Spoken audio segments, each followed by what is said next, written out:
My name's Thomas with Academic Advising at TRU, and today we are going to talk about one of the two-year business programs, the Associate of Commerce and Business Admin Diploma. Admission into the diploma is open, what we call at TRU, or non-competitive. So basically you graduate high school or meet mature student status and you'll get into the program. Although admission doesn't have many requirements, there are requirements to start some of the first year courses in the program. One of those requirements would be your grade 12 English. If you did high school in BC or Canada, you'd need a 73% or higher in grade 12 English. If you did high school outside of Canada, then it'll vary by country and there might be some testing involved. There's also some math requirements before entering some of the first year courses as well. It will vary by country from outside of Canada, but if you did high school in Canada, then Pre-Calculus 12 or Foundations of Math 12 with a C+ or higher is good to enter all the first year courses.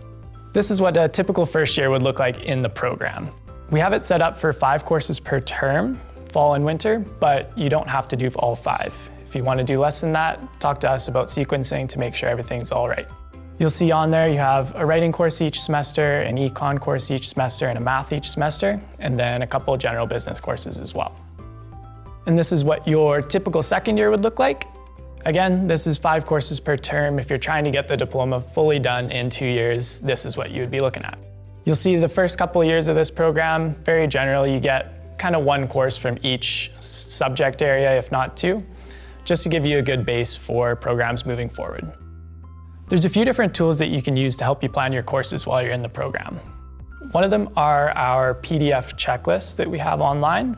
These are a pretty simple checklist where it shows you all the courses required in the program to be able to graduate.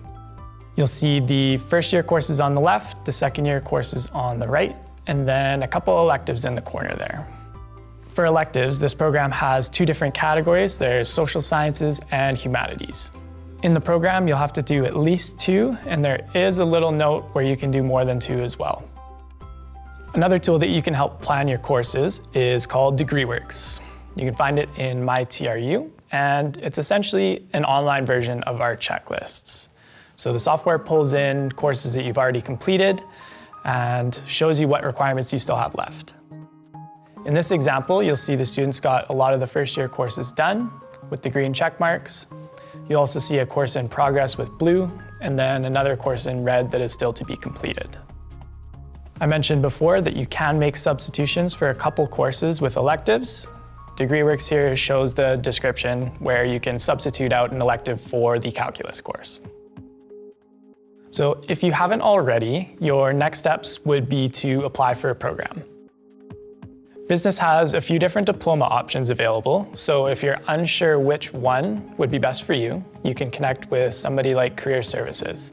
They can take you through the different diploma options and kind of help you work through which ones would be best for your long-term goals.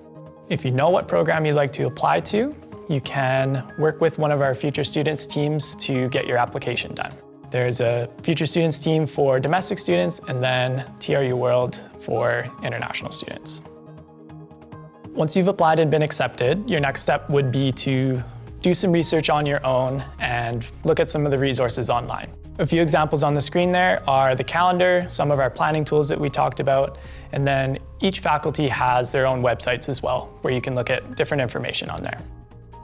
Once you've done some of the work on your own, then you can work with one of our advisors for some extra assistance. Like I mentioned earlier, if you are trying to do courses in a different order, maybe you don't meet math or English requirements and you need to make some adjustments, contact one of the advising teams and we'll be able to help. If you're ever unsure who your advisor is, check out our website. Lots of good tools there to figure it out. Once you've got your courses all planned, your next step would be to get registered and everything that comes with that. So before you register, you have to pay a tuition deposit and figure out what your registration date is and get your courses timetabled. There's, again, lots of resources online that you can look at for how to do all this. One more resource is the new student checklist. This takes you through a lot of those things as well as some others. Lots of good stuff before you start at TRU.